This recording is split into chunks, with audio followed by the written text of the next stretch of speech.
Hello friends, welcome to Eduvista academy. आज की class में हम बात करने वाले हैं कि टैली प्राइम के अंदर में inter state outward supply of goods की एंट्री कैसे की जाती है और इसका जीएसटी के रिपोर्ट में क्या इफेक्ट होता है। इसके प्रीवियस के वीडियो में हमने टैली प्राइम के अंदर में inter state inward supply of goods के बारे में पढ़ा था और साथ ही साथ उसका जीएसटी रिपोर्ट चेक करना सीखा था। चलिए आज का वीडियो स्टार्ट करते हैं हम। तो यहाँ पे मैं आप लोगों को एक एग्जांपल से टैली प्राइम के अंदर में inter state outward supply of goods को समझाती हूँ। चलिए देखिए, यहाँ पे एक inter state outward supply of goods का एग्जांपल दिया है। पहले हम बात करते हैं इंटर स्टेट आउटवर्ड सप्लाई क्या है। फ्रेंड्स, जब हम अपने किसी कस्टमर को सामान सेल करते हैं और वो अगर हमारा कस्टमर किसी दूसरे स्टेट से है तो हम उसे इंटर स्टेट आउटवर्ड सप्लाई कहेंगे। मीन्स जब हम कभी भी सेल कर रहे हैं किसी कस्टमर को और वो कस्टमर हमारे स्टेट के सिवा अगर किसी दूसरे स्टेट से बिलोंग करता है, जैसे यहाँ पे हमारी कंपनी जो मैंने बनाई है एग्जांपल के लिए वो कर्नाटका की कंपनी है और यहाँ पे जो हमारा यहाँ पे कस्टमर है माताजी इलेक्ट्रॉनिक्स, ये तमिलनाडु का एक कस्टमर है। मीन्स यहाँ पे हमारा जो ट्रांजेक्शन हो रहा है वो तो अलग अलग स्टेट के बीच में हो रहा है, इसलिए इस कंडीशन को हम inter state outward supply of goods कहेंगे।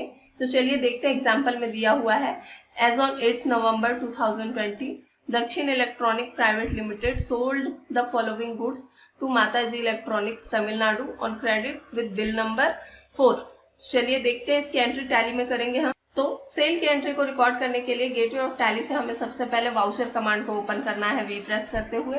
अब यहाँ पे सेल की एंट्री रिकॉर्ड करने के लिए हम F8 प्रेस करके सेल्स का वाउचर ओपन करेंगे।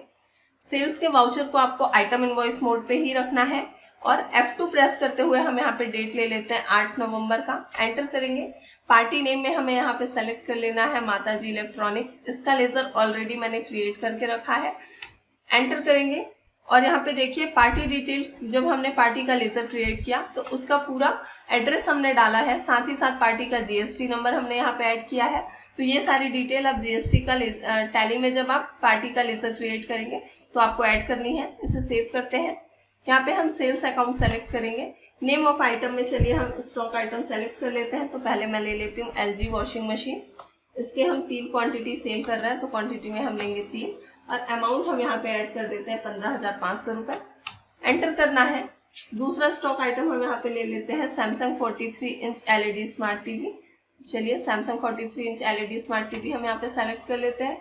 क्वांटिटी में हम डालेंगे 2 और रेट इसका हम यहाँ पे ऐड कर देते हैं 32,000 रुपए, एंटर करेंगे।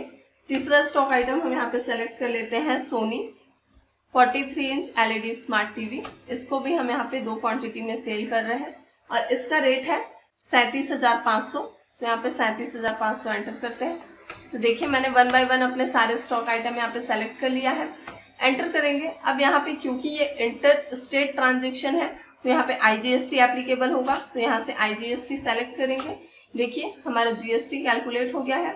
अब अगर आप इसका GST tax analysis detail check करना चाहते हैं तो आप कीबोर्ड से Alt A प्रेस करते हुए यहाँ पे इसका GST tax analysis detail check कर सकते हैं।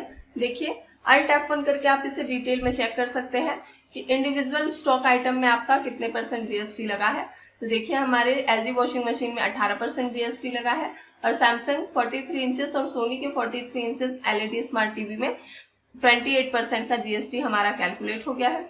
चलिए इसे बैक करते हैं और यहाँ पे हम प्रोवाइड GST ई-वे बिल को नो करेंगे और इसे सेव कर लेते हैं। तो बिल वाइज एंट्री को हम यहाँ पे एक्सेप्ट करते हुए इसे सेव कर लेते हैं और इसको हमने सेव कर लिया। अब चलिए देखते हैं कि टैली प्राइम के अंदर में जीएसटी के रिपोर्ट में इसका क्या इफेक्ट आएगा।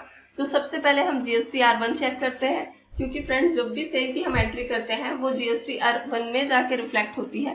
तो कीबोर्ड से Alt+G प्रेस करके हम यहाँ पे GST R1 टाइप करेंगे और GST R1 को सेलेक्ट कर लेते हैं।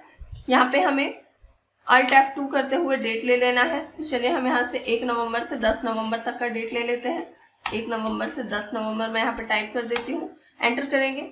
देखिए अभी ये एंट्री मेरे पास अनसर्टेन मिसमैच ट्रांजेक्शन में दिखाई दे रही है, क्योंकि हमने GST नंबर जो पार्टी का ऐड किया है वो यहाँ पे अभी हमारा इनवैलिड है, डमी नंबर है एक। तो इसे आपको Alt V करते हुए अभी यहाँ पे एक्सेप्ट कर लेना है। जैसे ही आप GST नंबर वेरीफाई कर लेंगे पार्टी का, आपका ये जो रिपोर्ट है GST R1 के अंदर में, ये आपको B2B इनवॉइसेस में आपको दिखाई देगा। तो जब भी हम टैली प्राइम के अंदर में कोई एंट्री करेंगे सेल्स की, तो वो हमें B2B इनवॉइसेस के अंदर में, अगर वो पार्टी रजिस्टर्ड है तो वो B2B इनवॉइसेस के अंदर हमें दिखाई देगा। देखो यहाँ पे टोटल टैक्स अमाउंट भी हमें दिख रहा है 47,000 रुपए, 47,290 रुपए। तो चलिए अब देखते हैं कि GSTR 3B में इसका क्या इफेक्ट आएगा। तो इसके लिए हम Alt+G करते हुए GSTR 3B ओपन कर लेते हैं। तो यहाँ से GSTR 3B मैं टाइप करती हूँ और GSTR 3B को ओपन करते हैं। फिर से यहाँ पे Alt F2 करते हुए हम डेट ले लेते हैं। डेट मैं यहाँ पे ले लेती हूँ 8 नवंबर का, एंटर करके 10 नवंबर तक का यहाँ पे डेट हम एंटर कर लेते हैं। देखिए इसके अंदर में मुझे total outward supply and inward supply liable to reverse charge के अंदर में मेरे पास दिख रहा है, जो हमने सेल की एंट्री की है वो, और इसका टोटल टैक्स अमाउंट जो है 47,290 रुपए भी हमें इसके अंदर दिखाई दे रहा है। तो इस तरीके से टैली प्राइम के अंदर में हम GST के अंदर inter state inward and outward supply की एंट्री करते हैं। अगर आपको आज का ये वीडियो अच्छा लगा तो वीडियो को लाइक करिए, शेयर करिए। Thank you.